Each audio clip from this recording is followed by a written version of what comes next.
ગુજરાતનો આવાજ।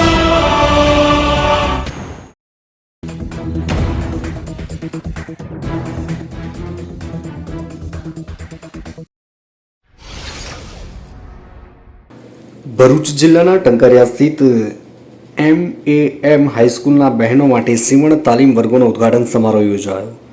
ભરૂચના ટંકારિયા સ્થિત સેવાભાવી સેવાકીય પ્રવૃત્તિઓ સાથે સંકળાયેલી MAM હાઈસ્કૂલ માત્ર બહેનો માટે સીવણ તાલીમ વર્ગોનો ઉદ્ઘાટન સમારોહ યોજાયો હતો। કાર્યક્રમનો પ્રારંભ તિલાવતે કુરાન શરીફથી કરાયો હતો। ત્યારબાદ ઉપસ્થિત અતિથિઓનું સંસ્થા દ્વારા પુષ્પગુચ્છ અર્પણ કરી સ્વાગત કરાયું। MAM પ્રાઇમરી અંગ્રેજી માધ્યમ એન્ડ MAM અંગ્રેજી માધ્યમ હાઈસ્કૂલના મદની હોલમાં ટંકારિયા ખાતે MA મિશન સંચાલિત તથા જનશિક્ષણ સંસ્થાના ભરૂચના સંયુક્ત ઉપક્રમે ફક્ત બહેનો માટે સીવણ ક્લાસ ટ્રેનિંગ વર્ગનું ઉદ્ઘાટન સમારોહ યોજાયો હતો।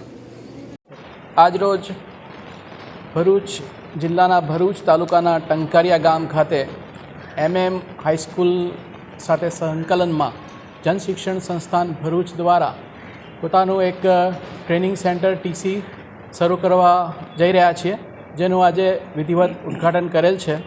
અને પ્રથમ તબક્કામાં અત્યારે 20 બહેનો માટે આસિસ્ટન્ટ ડ્રેસમેકર કોર્સ જે સંસ્થાનો છે એ કોર્સના સિલેબસ મુજબ તાલીમ આપવા માટેની વ્યવસ્થા અત્રે કરેલ છે। અત્રે આ સંસ્થા MM હાઈસ્કૂલના પ્રમુખ શ્રી ઇસાક સાહેબ, અહીંના આગેવાન શ્રી અબ્દુલભાઈ કામઠી તેમજ તમામ ટ્રસ્ટી સભ્યો અને મિત્રોનો જનશિક્ષણ સંસ્થાન વતી હું આભાર વ્યક્ત કરું છું કે આ ક્ષેત્રમાં આ ગામની આ વિસ્તારની બહેનોને સ્કિલ તાલીમમાં જોડીને એમને આત્મનિર્ભર બનાવવામાં જે આ લોકોએ રસ દાખવ્યો છે અને જે સહકાર આપ્યો છે તે બદલ હું ફરીથી સૌનો આભાર માનું છું। અસ્તુ। આયોજિત કાર્યક્રમમાં જનશિક્ષણ સંસ્થાના નિયામક તરીકે જનાબ સૈયદ જૈનુલ આબદીન સાહેબ મુખ્ય અતિથિ તરીકે ઉપસ્થિત રહ્યા, તેમજ મૌલાના અબ્દુલ રજાક અશરફી સાહેબ, સંસ્થાના પ્રમુખ પટેલ ઇશાક સાહેબ, અબ્દુલભાઈ કામઠી સામાજિક કાર્યકર, મુબારકભાઈ ભાણિયા, અબ્દુલભાઈ ટેલર તાલુકા પંચાયતના સભ્ય ટંકારિયા પણ ઉપસ્થિત રહી કાર્યક્રમની શોભામાં અભિવૃદ્ધિ કરી હતી। તેમજ સીવણ ક્લાસમાં અભ્યાસ કરનાર 20 બહેનોએ પણ હાજરી આપી।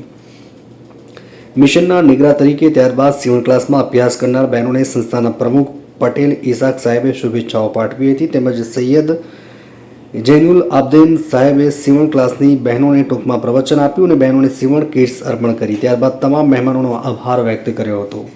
વધુમાં પોતાના જ્ઞાનરૂપી સાગરમાંથી મોતીરૂપી આશીર્વાદ આપી સીવણ ક્લાસની બહેનોને પ્રોત્સાહિત કરી હતી। માનવ અધિકારોનું વાતાવરણ પૂરું પાડ્યું હતું। માથી મોહસિન કારાનો રિપોર્ટ।